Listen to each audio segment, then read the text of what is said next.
The Ravens head to Kansas City to take on the Chiefs this Sunday. Both teams heading in at 1-2. Jeff, just as we all predicted. Katie Caldwell, Jeff Lloyd back here with you today. So, Jeff, one of these two teams is going to be starting the season 1-3. So, since 1990, only 14% of teams have made the playoffs. What are you expecting to see in this one? This is where it really kind of gets interesting because when you just say that term, like imagine just saying the Baltimore Ravens are 1-3 or the Kansas City Chiefs are one and Unbelievable. three. And they both have their issues, somewhat different type of issues. And my takeaway from watching the Sunday night game between the Chiefs and the Giants, and Xavier Worthy is responsible for 0 Super Bowl titles for the Kansas City Chiefs.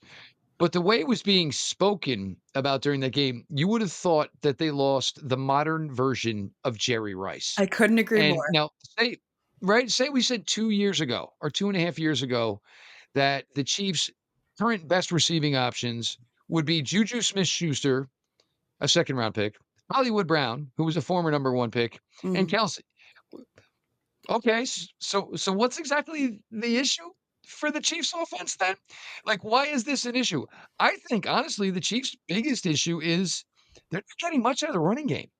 And I Pacheco and agree. Hunt right now are basically the same guy.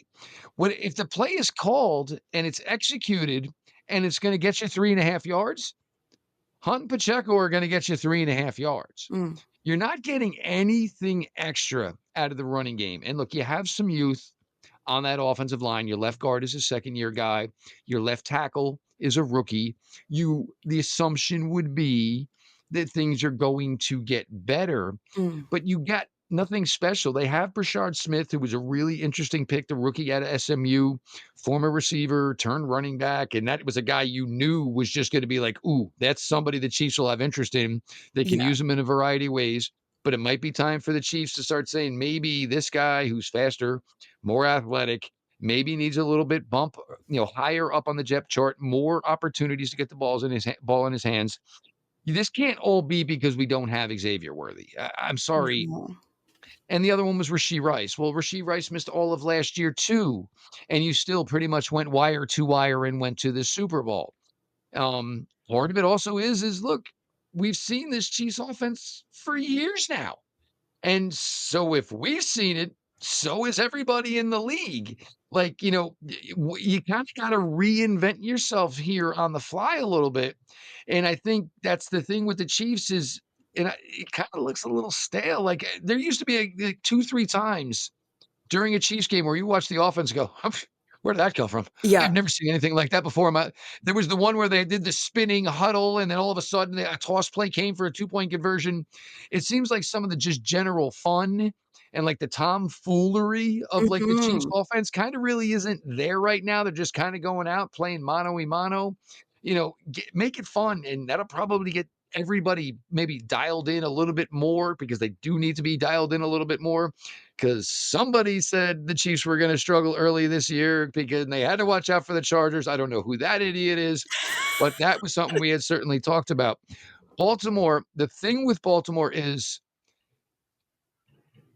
Derrick Henry, when it's over, Mhm. it's just going to be like you turned off a light.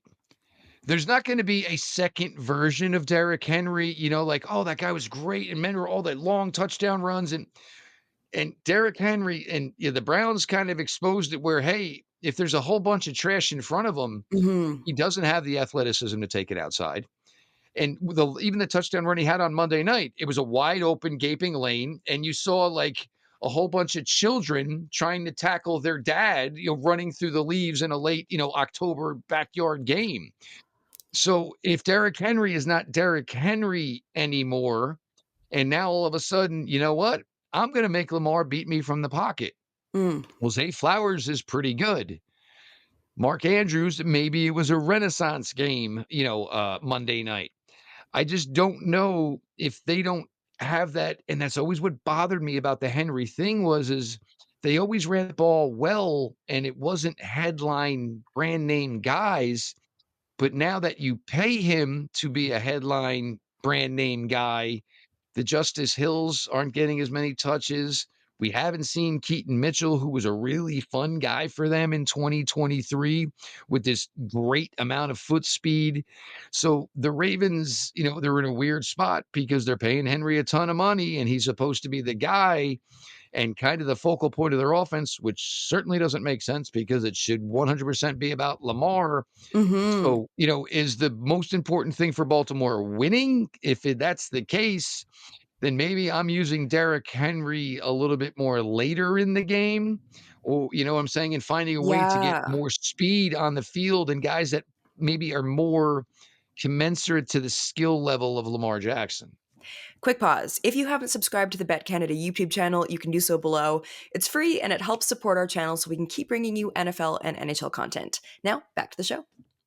There's so many interesting storylines in this fight right now, and I love that they're meeting at this exact time in the season with these two records. So I want to go back to the Chiefs offense because it had me kind of thinking while you were saying all of this. And I don't remember if I've ever asked myself this, but what is the identity of this offense right now? I feel like as long as Patrick Mahomes and Andy Reid have been in this era together, I don't remember ever thinking about that question. What is their identity? There is there's some fairness to it, and look, having Worthy out and, Rashee Rice serving a suspension, and regardless, it was the better move for Kansas City to have Rice start the year with suspension, Mhm. because the last thing you want him to do is have him be such a huge focal point early on, and then guess what? Now he's gone for 2 months. I mean, you try to tread water till he comes back, Mhm. but yeah, I mean, and look, again, this is on the Chiefs, though, because you've succeeded with lesser talent. So, and nobody in the league, oh, so you don't have a Xavier Worthy and you don't have Rasheed. You're Patrick Mahomes. And You're we've seen supposed to him be able do it before. exactly. He didn't You're have supposed to be able to Tyreek and overcome this. yeah. Mhm. And, look, nobody's in, I say all the time, I appreciate the Chiefs and I want to see them go to more Super Bowls because I want to see another team perform on that level, certainly that the Patriots did. But what I'm seeing right now is a team that I don't think is on their own level. They are not Mhm. playing like themselves. And even the weeks where they couldn't throw the ball, those were the weeks where they ran the ball. Mhm. And they don't have that type of balance now. And Kelsey is still such a dominant figure within the league, but he's not that guy. You're not going to get 90 receptions, 1100 yards, 10, 11, 12 touchdowns at his age. He's just not that guy anymore. Mhm. And you can see, and that's one of the reasons I always respect him is because I love the frustration because I want to see that. I want him to say, I want to see players say, this is below our standard. Yeah. And that is what the blow up was Sunday night.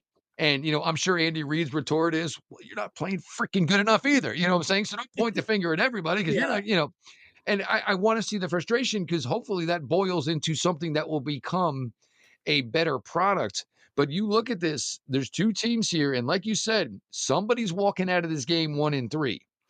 In my opinion, there's one team who can survive their season at 1-3 and probably still win their division. And that team is, lower portion on the Northeast.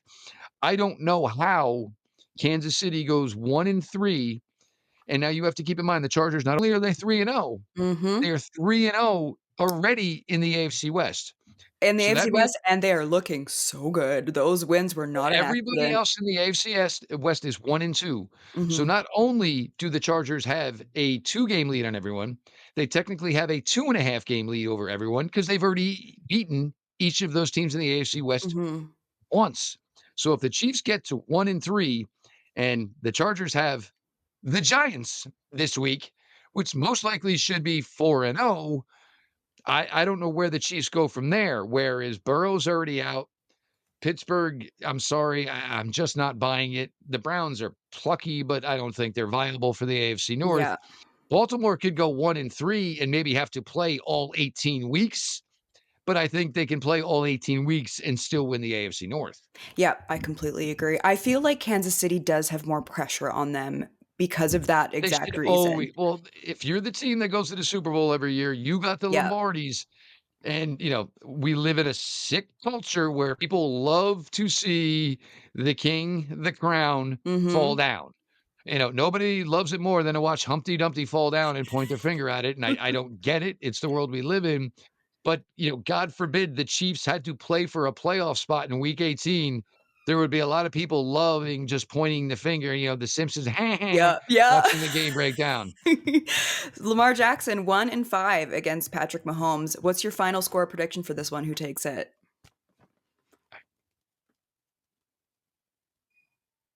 I I think Baltimore wins. I I think think so too. Baltimore I think Baltimore wins, and the thing is, I think it's gonna be a little bit of a disappointing Ravens-Chiefs game. Like, we're not gonna get the 38-35. I think you're talking more like a 23-20, maybe a little less, because I just don't have the overall confidence that, either one of these offenses really is at the point of seeing the explosion.